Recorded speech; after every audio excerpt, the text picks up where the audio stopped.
Hello and welcome to Shooting Outdoors channel, episode 3 of the 2018 series, Modifying Pellets. Tonight we're crunching the data effectively, so it's a bit of a tedious task, but we've got to understand the targets that we've shot, haven't we? I can't count on one hand, so I'm off. Yeah, team effort, mate, team effort. I'll do all the hard stuff, you know. As always, enjoy. Firstly, before we get our nerd on, let's get a look at the single variable targets. Now, all the targets are shot in one variable per row, running left to right in 10 shot groups. Why are we doing that? Because shooting 30 shots into one target would hide any of the outside effects such as wind. We can break it down and trace it a lot better doing it this way.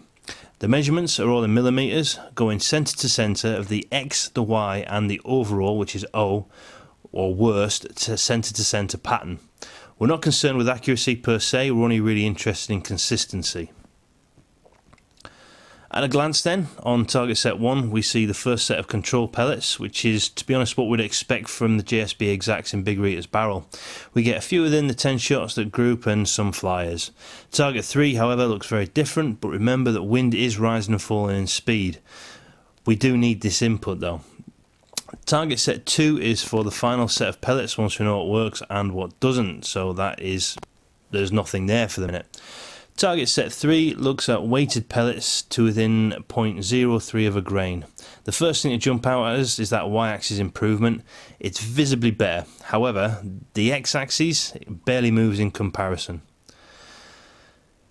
Target set 4 is the sized pellets. These aren't visually clear and showing improvement other than you get far fewer flyers, but that does help the X and Y axes overall. Target set 5, washing, well that looks very good, doesn't it?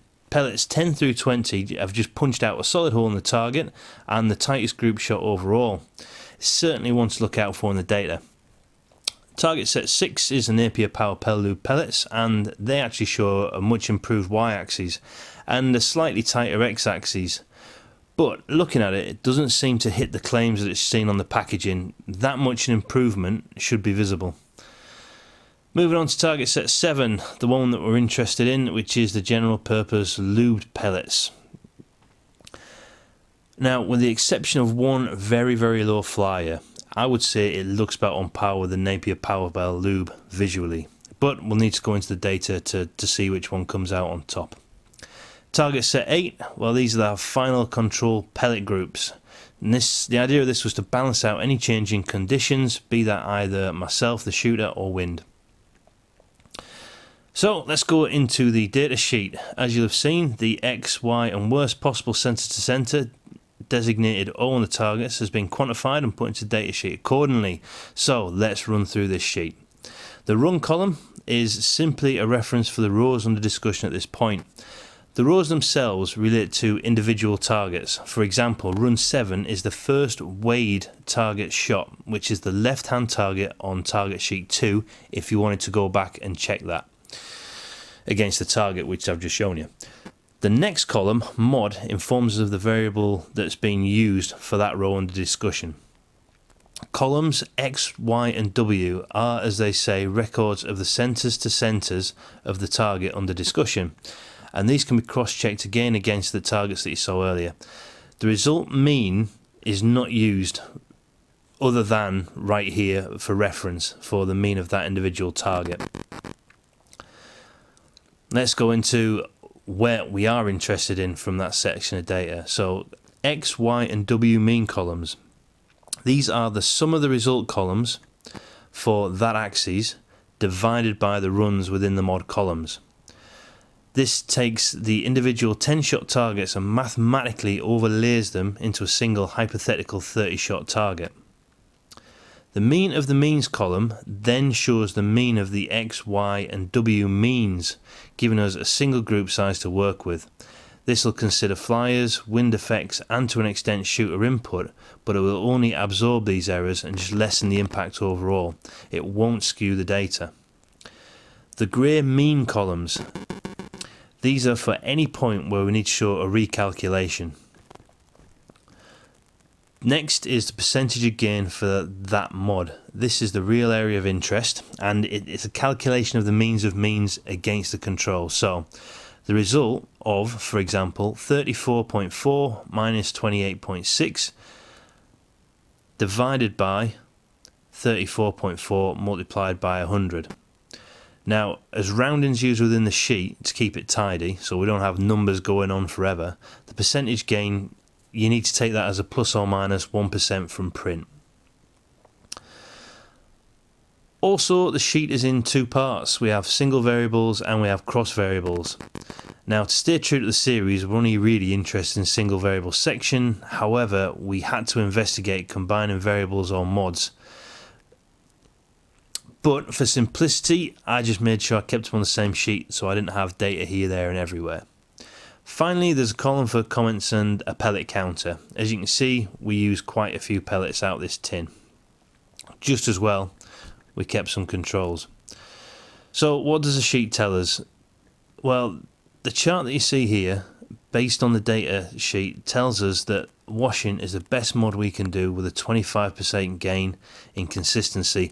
This is followed by the Napier Power Pel lube, which shows an 18% gain, with weighting and general purpose lubes close behind at 17 and 15% gains respectively. Now, I'll explain that shortly. Sizing gave the least increase in gain with only 10%. So let's just quickly go back to this 3-in-1 issue. Now, the very first pellet dropped low. Now, if you go with the data shot, the 3-in-1, it just doesn't work. It's a minus 17% improvement. It's actually 17% worse than the controls groups. But based on the last two targets, I just think something's gone wrong with that one pellet. Either I've used the wrong mil dot, which could have happened, but I would probably remember that, or we've just got a one that hasn't let it in properly. I'm not 100% sure. So if you just eliminated that one pellet, you'll see that that group itself will then fit to within the extremities of the last two targets. So as far as the mean would go on your 30 shots, or mathematical 30 shots, it's insignificant. So if you use only the last two runs in the mod group, and we run the calculations again in the grey boxes that we talked about, you'll see a 15% gain, which is very close to Napier's 18% gain. So yes, any old grot kind of does work. So in summary, all the mods are working to a degree, and yes, Napier Power Pel lube does work, but nowhere near that almost 50% increase.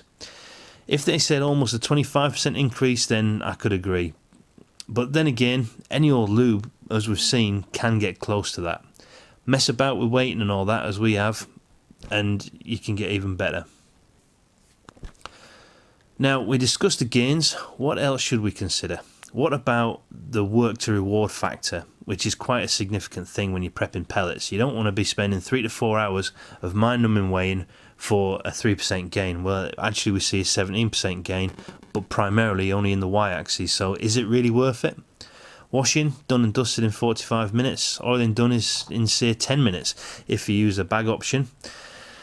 Sizing, well, a full tin takes me about 40 minutes to get through just for a 10% gain. So I would say, in honesty, realistically, this is for you to answer. I wouldn't say there's a right or wrong here as to you should do this, you shouldn't do that. What I would sort of generalise it as, or what I would probably say it's worth doing it areas in, for World Championship HFT or 10 metre competition Olympic shooting, then you want any gain you can get if you're allowed to do it. So it's worth doing that for 3-4 hours of sorting. For local competitions, you may just want to wash, size and lube them.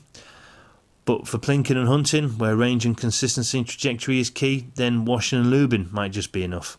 Close range ratting, you might not even bother with any mods, would you? Just straight out the tin. Now, we mentioned combining the mods, washing, weighing, sizing and lubing, so does it work? For example, washing gives a 25% increase in consistency. Sizing gives a 10% increase. That's 35, yeah? Wrong.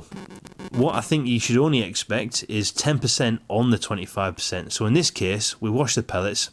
We should expect a 25.7mm mean baseline. After sizing, we get a further 10% gain, so 2.57mm off that 25.7mm mean. Therefore, a group we should expect to be around about 23.13. And to be fair, runs 23 to 24 confirm this. So what about runs 37 to 39 then? That lubing mod should be giving us 18% on that 25.7. So 25.7 minus 4.62 mil should give us 21.8. Mean group. But as you can see, we only manage a 24.8. In fact, on review, it appears that you shouldn't mix mods at all. But when we look at runs 49 to 51, where we go all in, we only manage a 23% gain. We've actually gone backwards, weighing, sizing and lubing, and we should have just washed them and left it. So what's going on here? So think about it. We wash the debris off the pellets, we weigh them to within 0.03 of a grain, and we then force them through a die.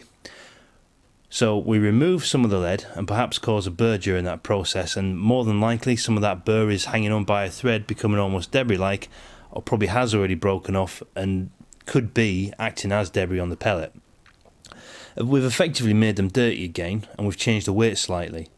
Then we go and lube them, so we add some more weight back onto them. Now this won't be uniform pellet to pellet, but you do expect the benefit to kind of negate that a little bit. So where do we go from here then? So what I'm saying is, I think we need to first size pellets, wash them, lube them, then weigh them. Effectively, the order of modding is key, but I'll need to investigate that between now and episode 4.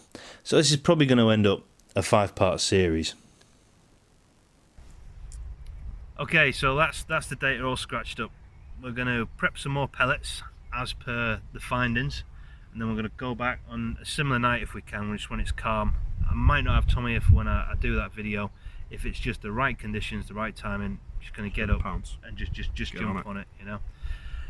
No sense in hanging around on this one. Otherwise, everything we've done just goes out the window. As always, like us on Facebook, hit the share buttons, subscribe, all the rest of it. And we'll see you next time. Stay safe, shoot straight. Thanks for watching. Goodbye.